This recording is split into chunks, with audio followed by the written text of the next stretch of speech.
Last week, I had Tim Parlatore on this program, who quit this defense team on May 16th. And what is your experience with this kind of seeming chaos in a defense team like this as an indictment was approaching? Well, I don't have experience with chaos, and I'm in a lot of relatively big cases with multiple lawyers.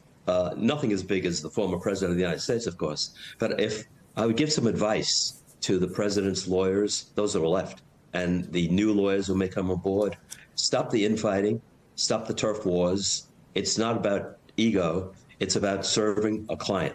And every client, including Donald Trump, even though he's indicted now, he's still presumed innocent of the allegations. Focus on, put aside all the noise, all the political rhetoric.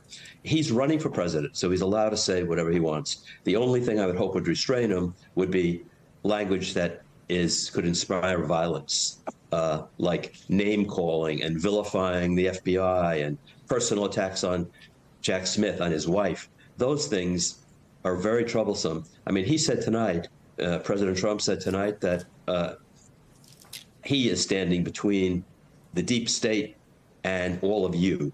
Well, Kari Lake said there are 75 million people standing out there, and most of them are card-carrying members of the NRA. And Andy Biggs said, hey, it's war, an eye for an eye. So this can inspire a lone wolf. It's not going to be at a big rally, but like after the search warrant, somebody took shots at the FBI headquarters in Cincinnati. So I think that's the only thing, hopefully, his lawyers will restrain him from saying. But the lawyers should stop the fighting, and they should focus on trying the case in court. They should assign the tasks and start developing a legal strategy, factually and legally. And I think there are some defenses, even though the indictment is very detailed and very shocking. Why did you decide not to represent Donald Trump? Well, I don't want to talk about any confidential conversations, but what I have said publicly is that when I was asked, I counted, and what at least was in public, there were 12 or 13 lawyers in the Department of Justice working full-time on various Trump investigations. So somebody to take a leading role representing Mr. Trump would have to do the same thing. And I just have professional and moral commitments to my law practice and to my clients who I've represented for a long period of time. So it wasn't something I could do. And I'll say, without saying anything further, it wasn't for me.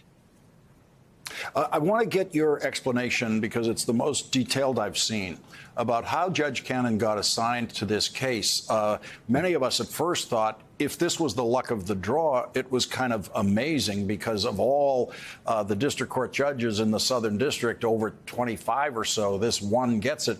But you make the point, no, this was probably more like 1 out of 3 or 1 out of 4 in the pool of judges that were possible for this.